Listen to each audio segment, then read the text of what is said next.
M.A. Sons Gold and Diamonds. UDF ഭരിക്കുന്ന തച്ചമ്പാറ പഞ്ചായത്തിൽ സാമ്പത്തിക തിരിമറി കണ്ടെത്തി. 13 ലക്ഷത്തോളം രൂപ ക്രമവിരുദ്ധമായി മാറ്റിയെന്നാണ് കണ്ടെത്തിയത്. സംഭവവുമായി ബന്ധപ്പെട്ട് 2 താൽക്കാലിക ജീവനക്കാരെ ജോലിയിൽ നിന്ന് മാറ്റി നിർത്തി. പ്രസിഡന്റിന്റെയും സെക്രട്ടറിയുടെയും അനുമതിയില്ലാതെ ഫണ്ട് വകമാറ്റാൻ ആവില്ലെന്ന് പ്രതിപക്ഷം. അതേസമയം സംഭവത്തോട് പ്രതികരിക്കാൻ ഭരണസമിതി തയ്യാറായില്ല. 2025-26 സാമ്പത്തിക വർഷത്തെ വാർഷിക ധനകാര്യ പത്രിക തയ്യാറാക്കുന്നതിന്റെ ഭാഗമായി നടന്ന പരിശോധനയിലാണ് തിരിമറി ശ്രദ്ധയിൽപ്പെട്ടത്.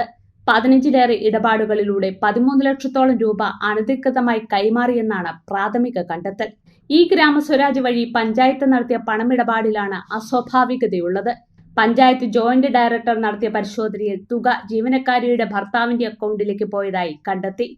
ഇത്തരത്തിൽ പണമിടപാട് നടത്താൻ പഞ്ചായത്ത് സെക്രട്ടറിയുടെയും അധ്യക്ഷന്റെയും അനുമതി വേണം.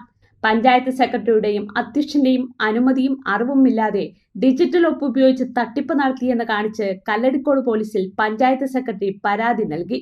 ബന്ധപ്പെട്ട വിഭാഗം കൈകാര്യം ചെയ്തിരുന്ന 2 താൽക്കാലിക ജീവനക്കാർക്കെതിരെയാണ് ആരോപണം ഉയർന്നിരിക്കുന്നത്. കേന്ദ്ര ധനകാര്യ കമ്മീഷൻ ഗ്രാന്റ് വരുന്ന ബാങ്കിലെ അക്കൗണ്ട് പഞ്ചായത്തിലെ അക്കൗണ്ടന്റ് പരിശോധിച്ചപ്പോഴാണ് പണം പിൻവലിച്ചതായി അറിയുന്നത്. എന്നാൽ കെ-സ്മാർട്ടിൽ ഇതിന്റെ ഇടപാടുകൾ രേഖപ്പെടുത്തിയിട്ടില്ല. ഇത്തരത്തിൽ കെ-സ്മാർട്ടിൽ ഇടപാടുകൾ വരാതെ ഗ്രാമസ്വരാജ് വഴി മാത്രം ഇടപാട് നടത്തിയതിൽ അസ്വാഭാവികതയുണ്ട്.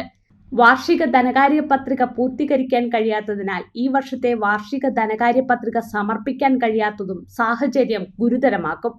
ക്രമക്കേട് കണ്ടെത്തിയതിനെ തുടർന്നാണ് സെക്രട്ടറി പരാതി നൽകിയത്. അതേസമയം ഫണ്ട് തിരിമറിയുമായി ബന്ധപ്പെട്ട് പ്രതികരിക്കാൻ പഞ്ചായത്ത് പ്രസിഡന്റ് മേരി ജോസഫ് തയ്യാറായില്ല.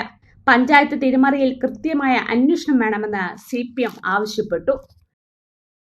ഇനി നിങ്ങളുടെ എല്ലാ സാമ്പത്തിക ആവശ്യങ്ങൾക്കും ഒരു വഴിയുണ്ട്.